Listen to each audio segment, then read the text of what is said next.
The views and opinions expressed by the host and guests are solely their own and do not necessarily reflect the views, policies, or positions of this television station, its management, or its affiliated network.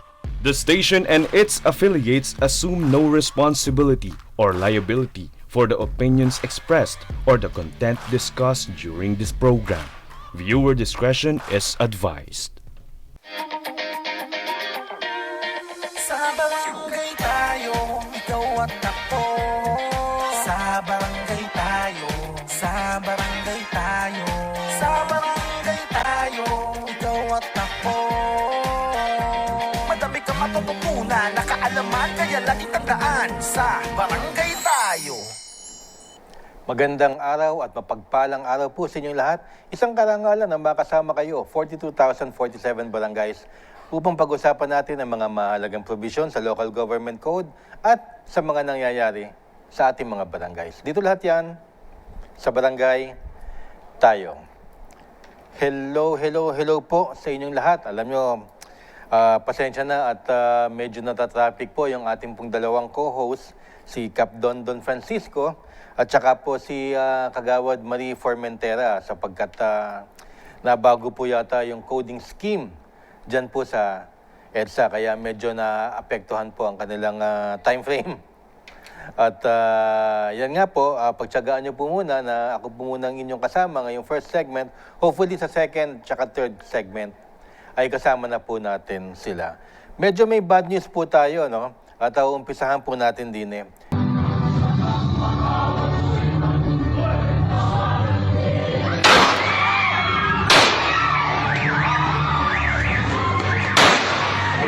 Apat na kataong patay sa nangyaring pamamaril sa harap mismo ng Barangay Hall ng Salitran 3 sa lungsod ng Dasmariñas sa probinsya ng Cavite. Ayon sa Dasmariñas Police, nangyari ang pamamaril habang nagsasagawa ng flag raising ceremony Lunes ng umaga. Dead on the spot ang punong barangay, 2 kagawad at ang mismong suspect na nagbaril sa kanyang sarili. Sa ngayon, sinarado muna ang Barangay Hall at wala pang abiso sa mga residente kung kailan ito muling bubuksan. Nakikiramay ang SBT sa pamilya ni punong barangay Raul A. Balyos ng Barangay Salitran 3, Dasmariñas, Cavite. Alam nyo, parang every week na yata marami hong nagpapatayan, maraming namamatay ng mga barangay officials, pero last week lamang nireport namin meron tinambangan na kagawad. At ngayon naman, tinambangan din yung kapitan mismo sa flag raising ceremony nila ng mismo ng kanyang tanod.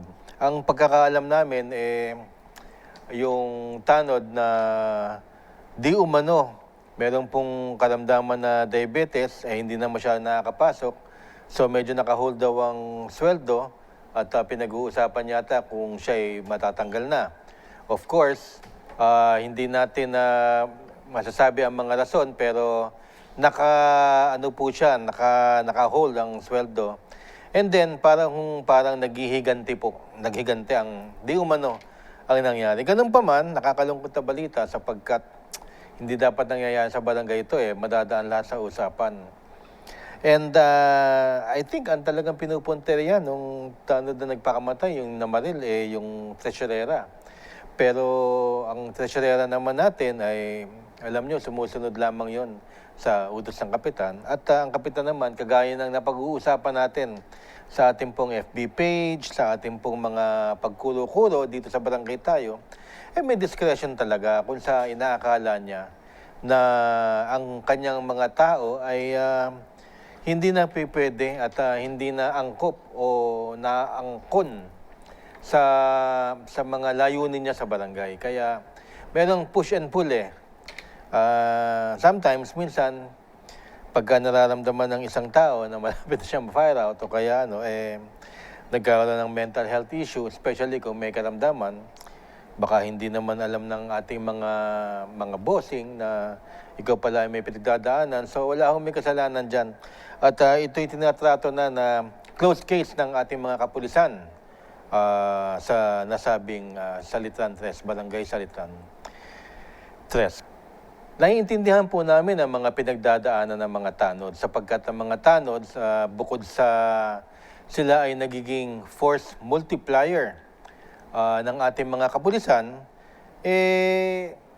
alam nyo, napaka-delikado mga trabaho yun pero wala man silang hazard pay, medical allowance, transportation allowance. Kadalasan pag magta-tricycle at merong ihahatid na summons, kung walang motor ang isang barangay, kadalasan magta-tricycle sila gamit pa ang kanilang pera. So, napakaraming pinagdadaanan ng barangay ngayon. At paminsan-minsan tayo na nga nag-aaway dahil lahat tayo pressured na maglabas ng konti dahil sa liit ng pondo. Hindi talaga magkasya karamihan sa ating mga barangay, lalo-lalo na sa mga liblib na probinsya na talagang kulang na kulang ang budget.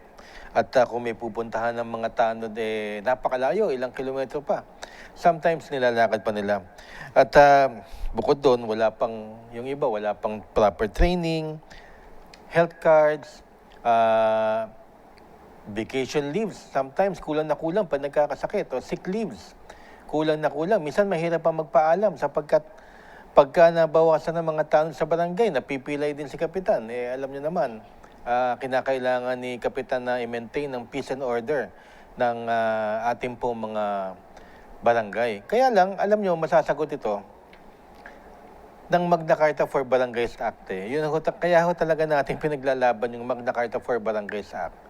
Para hindi na tayo umabot sa ganito. Kasi, in the end, pag ang barangay, budget ng barangay, ang sinabi mong dapat magbigay ng inyong mid-year o kaya ng medical allowances, hazard pay, sabi mo ng SSS, pati na rin kung ano, tapos sa pipilitan kayong mag-loan, wala nang katapusan. Kasi karamihan ng barangay, hindi naman talaga kaya makapagbigay ng ganyang klaseng mga benepisyo. So, dapat talaga nanggagaling sa national government. Which I believe na napakalaki ng pera. Napakalaki ng pera na nawawaldas, napakalaki ng perang hindi bumababa sa totoong frontliners na nagbibigay ng serbisyo sa taong bayan. Ayan lang naman ang pulot dulo niyan Kaya yung Magna Carta na yan, alam nyo, mapapansin ninyo ngayon pong mainit ang issue kung meron bang BSKE, kung meron bang term setting, malapit na, inaabangan yung third reading sa Kongreso, balitaktakan dito, balitaktakan doon. Sana kung merong Magna Carta, ganyan din ang taong bayan at ganyan din ang mga barangay officials at ang ating mga kongresista, ang ating mga senador, kung paano mag-usap. Dahil kinakailangan natin ng ganyang klaseng energy para maipapasa natin ang Magna Carta for Barangays Act. Kung inyong mamalabati ng Magna Carta for Barangays Act, hindi lamang yan solusyon sa ating mga benepisyo, pero solusyon din yan sa inyong status bilang barangay employees. Kasi hindi na basta-basta matatanggal ang isang empleyado from treasurer, secretary, down to our tanod, janitor, kung sino man. Magkakaroon na kayo ng security of tenure. Kaya sana po, pagka meron nag-file sa 30th Congress tuloy, sa 20th Congress, sana po tulungan po natin, mangunguna po sa barangay tayo, para ilabi natin na maipasa ang Magna Carta for Barangays Act. Napakatagal na, pero dahil sa nangyayari ngayon sa barangay, tatanungin niyo po ang SBT, kasama ba ang barangay sa mid-year bonus? Hindi po. Kasama ba sa bonus Christmas ba? Hindi rin. Paano kung merong mga early Christmas bonus? Hindi po. Wala pong ganyan ang barangay. If ever po nag-announce sa national government, pag sinabi nilang kasama ang LGU, yung LGU lalapagan yung barangay o yung barangay lalapagan ang kanilang mga empleyado ng kanilang paggagamitan ng mismong budget o ira nila o ngayon ay tinatawag na NTA. So, ayan po ang ating pong first segment. Kami po'y nalulugmok at kami po'y nalulungkot din na every week na lang merong balita na merong mga nasasawi na mga barangay employees. Bilang pong pagtatapos, Nais po nating batiin at yung mga nais magpa-shoutouts na lagi pong nakaantabay, nakasubaybay at lagi nakasuporta sa Barangay Tayo. Una sa lahat, sa Barangay Guzman, Hesena, Mandurriao, Iloilo City. Yan po, in session po, May 16, 2025 at the Barangay Hall, sa Barangay Hall po nila. Presided by Punong Barangay Rosel Paredes with Secretary Bito Begi Galyaraga Jr. Pangalawa, Barangay Pasong Kamachile 2 Council, kasama si Consikap Joey Sinsay Karampot, Consi Vice Jojo Garcia, Konsehal Lester Brolagda, Consi Efren Habak, Consi Barquilla Alpha, Chief Ryan Sinsay, Secretary Baye, Maglang Bayan, Treasurer Missy Ann Musmos, Nurse Tay Javier, Nurse Grace, Nurse Edwil, sorry, hindi ko na maintindihan. Edwil Tapasio at lahat ng BNS, BHW at BPO ng Barangay Health Station Pasong Kamachile 2. Maraming salamat po sa inyo. Pasensya na, nagkakabulol-bulol na naman po. Maraming salamat sa pagsubaybay at suporta, Sir Kabayan Brian James De Castro ng Barangay Concordia, Alitagtag, Batangas. Nais daw niyang tumakbo ng kagawad. Ops, mamaya pag-uusapan natin yun kung meron o wala. Kapitana Baby Garcia Salen and Barangay Council of San Isidro, Antipolo City. Kagawad Neser Agantapere ng Barangay Boniao, Mahayag, Zamboanga del Sur. Barangay Kagawad David J. Baroma of Barangay 8, Bakakay, Albay. Kagawad Ronald Bautista ng Wawa Limay, Bataan. At Kagawad Jordan Hamalot ng Barangay Timbababuan, Punong Barangay and Council ng Zamboanga City. Kagawad Reynold Bundosan ng Old Kabakan, North Cotabato, Philippines. Alam nyo sa North Cotabato, no, ang dami nagpapadala ng messages at saka mga personal text, saka personal messages po sa atin. Maraming salamat po. Alam ko dyan sa Mindanao, maraming nanonood sa Barangay Tayo. Kaya mamaya pag-uusapan natin ang mga best practices. Ang mga tanong ninyo po, sasagutin po ni Kagawad Maria at saka ni Kapitan Dondon. And of course, yung inaabangan ninyong medyo slight topic about BSK at saka term setting sapagkat malapit na po ang June 2. Ilang araw na lamang po. Lahat po yan dito sa Barangay Tayo. Sa Barangay Tayo, ikaw at ako.